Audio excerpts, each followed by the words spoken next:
Hello, it's Lawrence Romanowski from Calgary, Canada, and Soleil EV Buyer's Guide. This is the second in a video series that we're doing on EVs to complement the magazine, which the link is right below.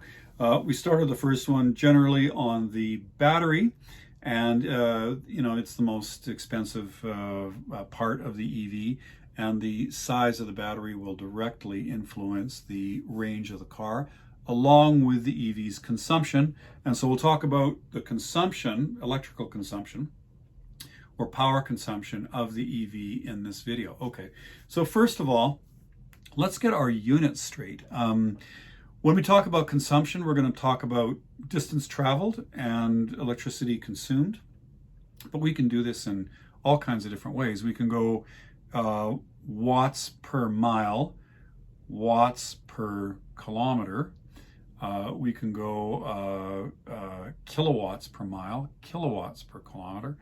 We can go kilowatts per 100 kilometers. Okay, so because I think reporting on EVs is in its infancy, different magazines and different websites report it in different measures, which confuses everybody because we're used to just miles per gallon or liters per 100 kilometers. I would suggest that in Canada, we just stick to kilowatt hours per 100 kilometers. We could do it the other way too, watts per kilometer or kilowatts per kilometer. But because we buy our electricity in kilowatt hours, and we talk about the battery storage in kilowatt hours, then it really makes it a lot easier to think about the consumption in kilowatt hours. It's just a lot easier to figure out stuff. Okay, so let's just do that. Let's talk about consumption in kilowatt hours per 100 kilometers. Okay, that echoes the Canadian liters per 100 kilometers, and most manufacturers now I think are reporting in kilowatt hours per 100 kilometers. So to be really basic about it, if you've got a 100 kilowatt hour battery pack and a car that drives or that uses 20 kilowatt hours per 100 kilometers, then 20 into 100 is 5 times 100.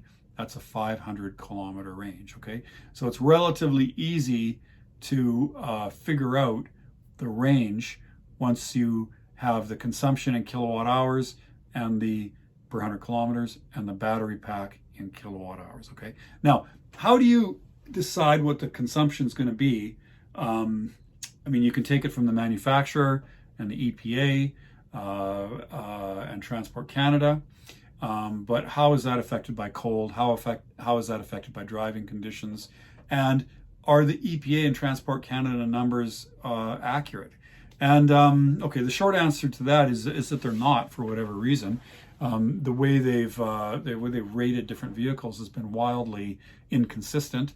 And in general, the Teslas have ratings that they'll never achieve in the real world. And there's some other cars like the Porsche that'll always achieve them and by a significant margin.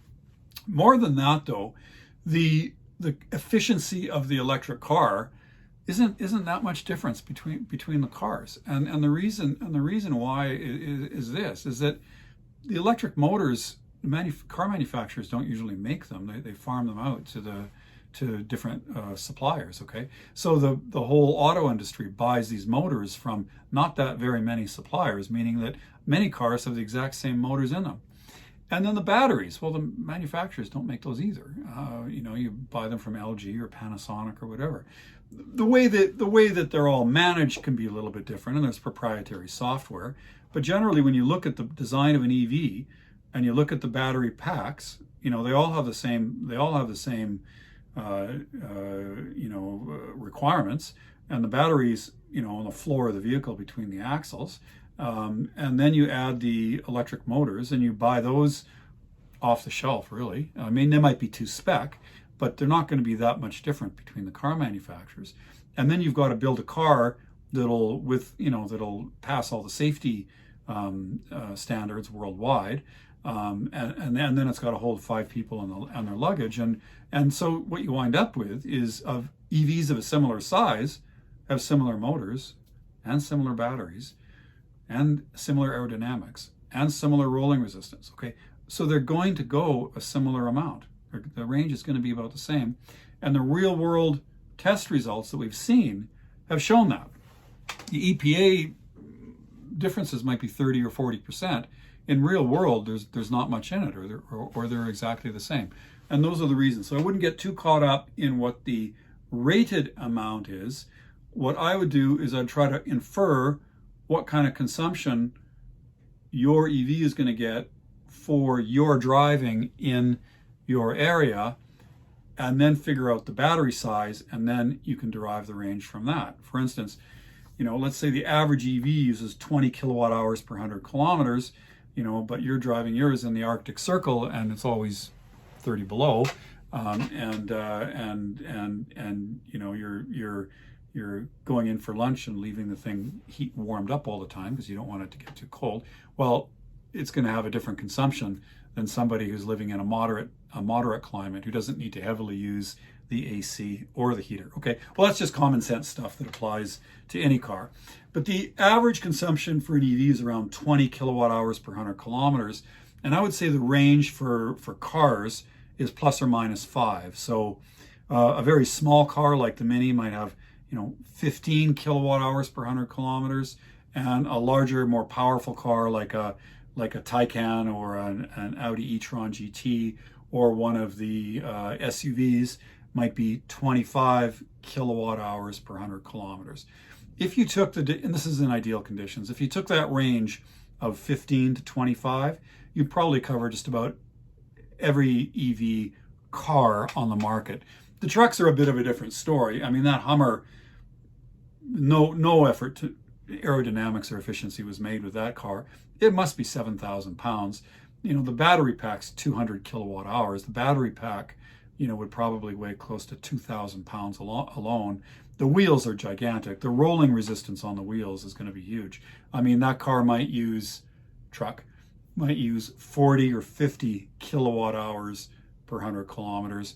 A pickup truck like, let's say, the Rivian that's coming out, that looks to be a little bit more sensible, not a full-size truck, as aerodynamic as possible, etc., as efficient as possible, I might expect that to do 30 kilowatt hours per 100 kilometers. Okay, so that should give you a range, and then you have to take, okay, well, what about my driving needs and what I'm going to do with the car, and how will that affect the real world range as opposed to the 20 kilowatt hours that it should do in ideal conditions.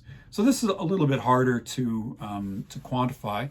I would say that if your EV does 20 kilowatt hours per 100 kilometers in ideal conditions on summer tires with moderate speeds in moderate weather, then what would it be in the worst weather? What would it be when it's minus 25 or 30 on winter tires in a traffic jam? What could you expect? And it is probably about half the range, double the consumption. So in really, really poor conditions, the consumption might jump from 20 kilowatt hours per 100 kilometers probably to about 40 kilowatt hours per 100 kilometers, and that would half your range. Okay, still not that much of a problem if you have an EV with 300 or 400 kilometers of range in ideal conditions.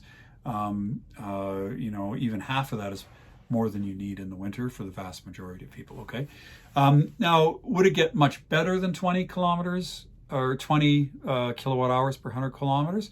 Oh, probably you squeeze another 10 or 15% out of it. If you stayed at a steady state, 70 or 80 kilometers an hour, which you probably wouldn't be doing, but it should be possible to get a little bit more out of the car than that in perfect conditions, although I wouldn't count on it. Okay, so to sum up then, I would say that let's define consumption in kilowatt hours per 100 kilometers. Let's use 20 kilowatt hours per 100 kilometers as a baseline for most EVs. Then you can decide whether you should be getting a little bit more or a little bit less on that depending on the size of the car. Okay, and for instance, like if you have cars with two different battery packs and one weighs 500 pounds less than the other, well, the one that weighs less is going to go a little bit further. Okay, so if you have one one model of a certain EV with single axle, one motor, small battery, or single axle rear wheel drive, and you have another one that's all wheel drive with a bigger battery, okay, and two motors. Well, the simpler car with the rear wheel drive that's going to not have the extra battery capacity and not have the front motor is going to be lighter, and it's going to go a little bit further, okay? So we can use the 20 kilowatt hours per 100 kilometers as a baseline. We can adjust that. A really small EV might be 15. You know, a more luxurious sporty car might be 25, but it's in that range somehow. Then we look at the battery. We've talked about, you know, the battery maximum capacity of being, you know, whatever it is. Let's say it's 100, but we're not going to use 100 because we're not going to run the thing right to zero and stop on the side of the highway. And the car will prevent its battery from depleting entirely in the interest of longevity and durability. So we might have 85% of the battery that's useful. Okay, so we'll take the size of the battery, we'll take 85% of that that's usable for the range, and then we'll look at our consumption. We'll use 20 kilometers an hour, or 20 kilowatt hours per 100 kilometers as a baseline. We might look at some forums and look at some other websites to see if we can expect a little bit more or less than that, and then divide the consumption into the size of the battery, and that gives us our range. And that's how I would look at EV consumption, and that's how I would determine that mix of purchase price, battery size, and range. Okay, so I hope that's helpful. I know it's starting to get a little confusing, but bear with me here and keep going, and we'll do the next video on EV power. Okay, so we'll try to do a deeper dive into that. Thank you very much. Please like and subscribe, and we'll start the next video.